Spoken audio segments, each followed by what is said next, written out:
Good afternoon. What I'd like to do is introduce this afternoon's panel and get right down to work with them. So let me introduce to my immediate right is Dr. Laurie Locascio, who is Vice President for Research for both the University of Maryland, Baltimore and the University of Maryland, College Park, and she'll explain that partnership in a minute.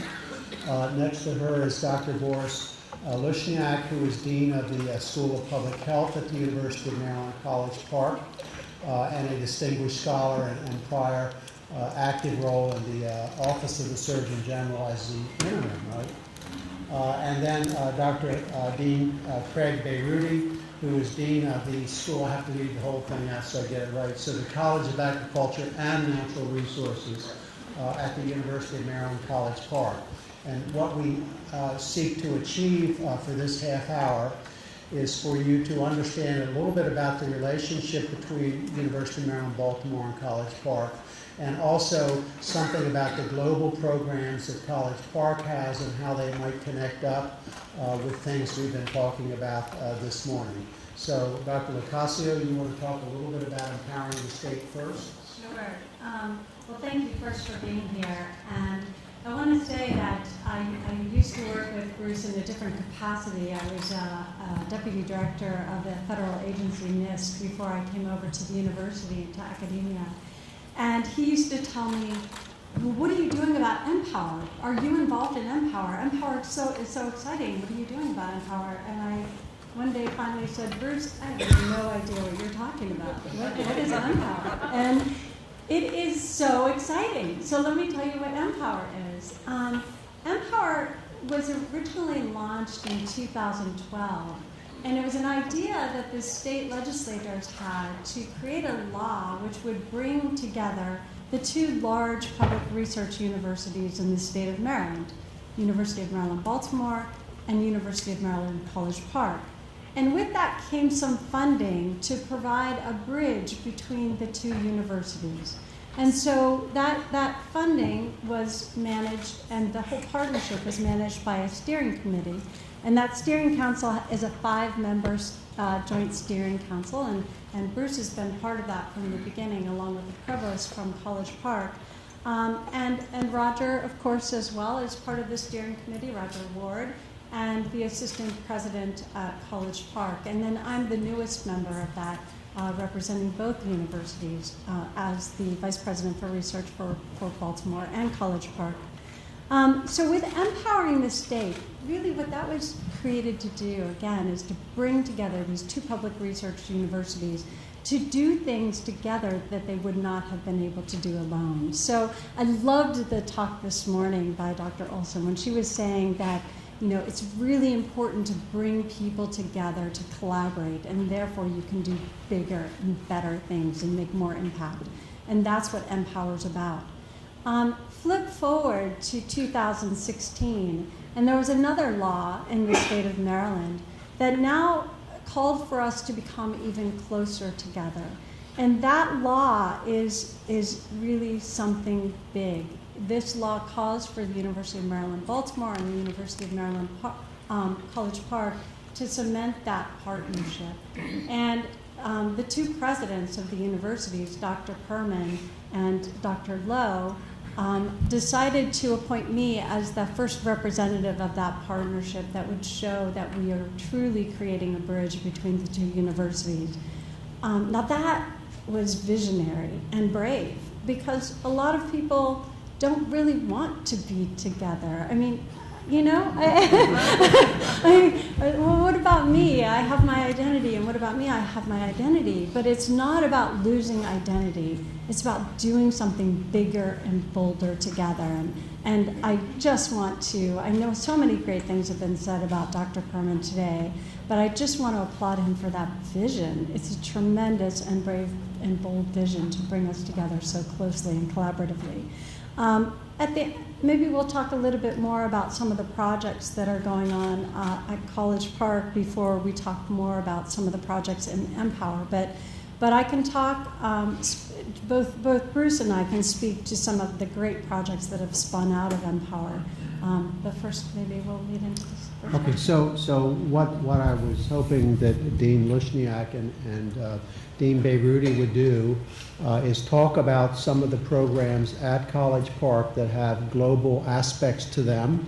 And obviously, as they speak about these projects, to link them up to what they've heard this morning from our many programs here at UMB.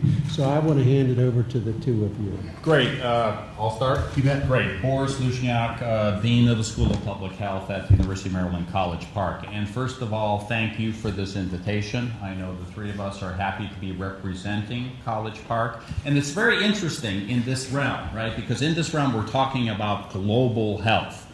And we had incredible panels of the various nations represented earlier today where there is activity. I want to introduce to you yet another nation, because although we're only 35 miles away down I-95 from Baltimore, sometimes College Park and Baltimore feel like we go through borders, and sometimes we feel like we need passports to get through them. And I think the beauty of the Empower concept is to break down that wall and break down those barriers, right? The first three names of our institutions, the University of Maryland, are very similar. We, in fact, are part of the same system. And when we discussed this morning about the incredible work going on at UMB, University of Maryland, Baltimore this morning, we talked about the 7 schools, right? The 7 entities working together. What we're going to introduce is that actually, if you look at the global concept groups, right, it's 7 plus another 12, right? So that when we look at it, we already, through this meeting, have now expanded our horizons, because you only got 2 of the 12 deans here, right? But in essence, is almost every entity now is looking at the globe differently than it did before.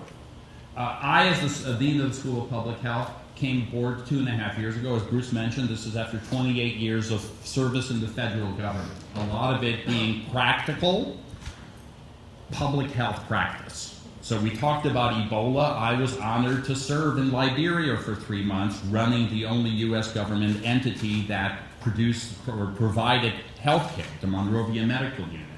I was able to serve in the Office of the U.S. Surgeon General for 5 years, at the Food and Drug Administration, at the CDC for 16 years. So I come in with a concept already as a dean, looking at the world very differently, having had those interactions. And what I found when I got here 2.5 years ago at the School of Public Health is we were doing incredible things in global health, but we weren't very well organized in that realm. So when we talk about sort of where we're going as a School of Public Health is, we've recently initiated a global health initiative. Dr. Dina Borzakowski, Dina, where are you? Please stand up. Is the interim director of that global health initiative, and her job, along with Dr. Liz Mehring, who's next to her, who's the director. Liz, why don't you please stand up as well so people see it? Because part of this is dating today, right? You're getting to know me. You now have 2 more people from the School of Public Health here. And Liz is the Director of Global Health Engagement. And what are we doing in terms of those 2 realms? Well, the Global Health Initiative under Dr. Dina Borzakowski's lead is really beginning to coordinate the activities, not only within the School of Public Health when it comes to global, and this is both in terms of the teaching aspect, the research aspect, the service aspect, but working with the other colleges at College Park, right, and beginning to reach out now to the University of Maryland, Baltimore, and multiple other partners. So the School of Public Health is now, although we're a young school, only 10 years old or 11 years old, going on 12 years now, planting this flag in this area that's really critical. Liz Mehring already is out there doing incredible things with our students, and specifically on 2 realms, right? One are the Global Public Health Scholars Program, which is for talented undergraduates, and notice I'm introducing a new concept to this audience at the University of Maryland, Baltimore, in that we in College Park have 30,000 undergraduates, 10,000 graduate students. So we're a predominantly undergraduate institution there. And Liz runs this program, Global Public Health Scholars. It's not just public health graduates that are in there. It's talented students who come in for their first 1.5 years, 2 years. It's a live-in concept where people begin learning about the issues of global health. They may be engineering majors, they may be chemistry majors, they may be agriculture, natural resource majors, but they're learning about the concept of global health as a group. In addition, she runs Public Health Without Borders, the only group of its kind nationwide based out of the School of Public Health, which in essence is our service-oriented trips. It's a student club run by Liz as the faculty moderator, and you'll see a poster up here about Public Health Without Borders, but it's our students going out, learning about different nations of the world, and providing service trips as part of their curriculum there. And right now we're in Sierra Leone, we're in Ethiopia, we're in Peru and India when it comes to those things. So that's part of the curriculum aspect. Where we're trying to do right now is we're in the midst right now of organizing ourselves with fellow colleges. That includes ag, that includes behavioral and social sciences, that includes arts and humanities, to hopefully in the next year or two establish a global health major at the undergraduate level. We currently don't have that in College Park. And at the same time with our Masters of Public Health program to have a concentration in global health. So that's part of what we're all about. In addition, research being conducted at global health areas. Again, I can go on and on. I'm in the Profile 1 program that we worked together, and he's recently a team that included faculty from agriculture along with faculty from our College of Natural and Mathematical Sciences, and others went to Ethiopia. We've established a relationship with Hebrew University of Jerusalem, working on the paradigm of water as a public health need, water as it relates to food, as it relates to sort of the concept of recycling. And so we're very excited about having that collaboration with Hebrew University and looking at partnerships. Now, these types of partnerships also already extend to the Baltimore community. For example, the School of Medicine is involved in many of these projects. The law school is involved in these projects. We've interacted to some extent with the nursing school on potential projects. We put in USAID grant requests looking at Eastern Europe, Ukraine. But what I want to sort of give you a sense is we are now at the School of Public Health developing and expanding. And what we're looking for is partnerships in this round. Dean Beyrouty, after you. Are you passing the baton to me? And so I guess we are dating, although it's speed dating, right? So we're Yeah, really it's fast. not. Okay. Yeah, I want to thank you all for inviting me here as well. And you probably are wondering, why would a dean of the College of Agriculture and Natural Resources be involved in a conversation about global public health? But the reality of it is that our discipline is not that different from what you all represent here as well. You're dealing with it from a disease standpoint, from an infectious disease, and globally how that impacts really the impoverished, the marginalized populations. We are too. We're dealing with life and death situations, and that's ensuring global food and nutritional security. And when you think about it, when you read about it in the newspaper, the millions of populations that are struggling just to put food on their table, not only from the standpoint of impact from climate change, for instance, and soil degradation, but all sorts of socioeconomic issues that are associated with that as well. And so we have folks that are working at all different aspects of agriculture and the natural resources. Not only are they working on crop production and soil production and soil health, they're looking at water quality, water quantity, infectious diseases as well. Zoonotics is a big area in which we're working in. Food safety, food security. We've actually developed 5 strategic initiatives within the college, and these are thematic areas. And let me just share with you, we've got these on a 1 page, and apparently you've got that on your thumb drive now. So you'll have an opportunity to get a sense of what we have with regards to our strategic initiatives. But these initiatives drive everything that we do in terms of the hiring, in terms of where we place our resources, the direction of our curriculum. First and foremost is establishing a healthy food system and ensuring global food and nutritional security.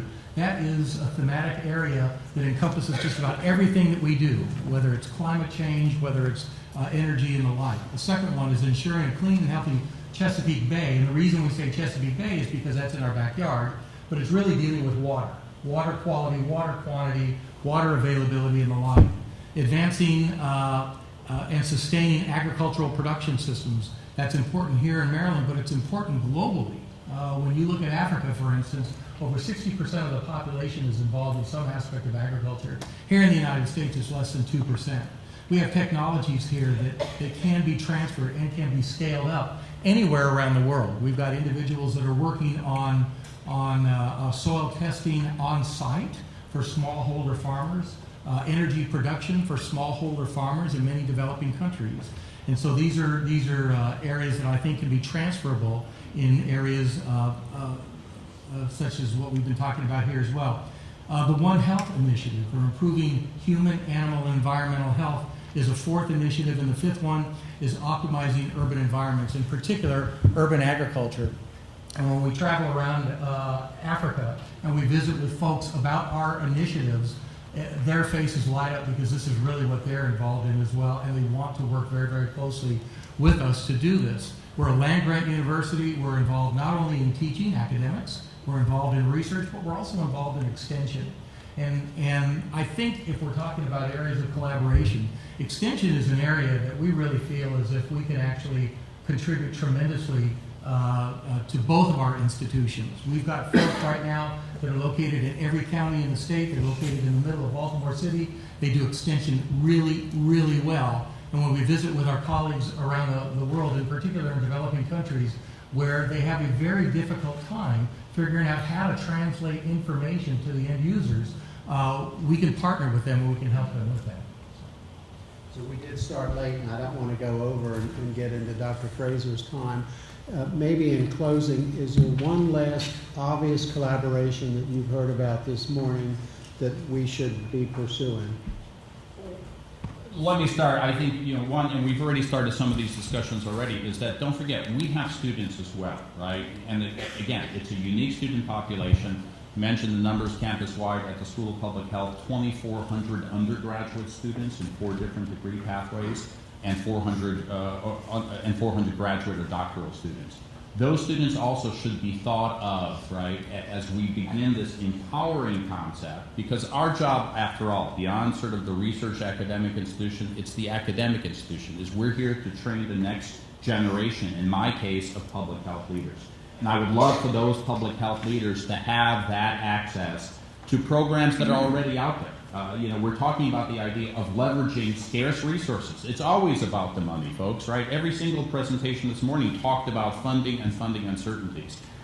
Part of it is to make sure that we get the service out there to the communities that need it worldwide, but at the same time, part of our obligation is to make sure that our students have that exposure so they themselves learn to become that. And so one collaboration is for us to look much more, I think, aggressively at the idea of making sure we have exchange of students going on, not only between College Park and Baltimore, but between College Park, Baltimore, and the world. Anything to add to that? No, I think student-to-student interaction really is really the way to go. That's the next generation anyway. How do you get the next generation to begin thinking more globally beyond where they currently are right now? Obviously, all of us have, at some point in our lives, been transformed to think along those lines. We need to be able to convey that same passion to the next generation of students. I think Boris is right. Well, I want to thank you for driving 35 miles up here. Great conversation, and I look forward to collaborations happening this way. So thank you very, very much. Thank you so much.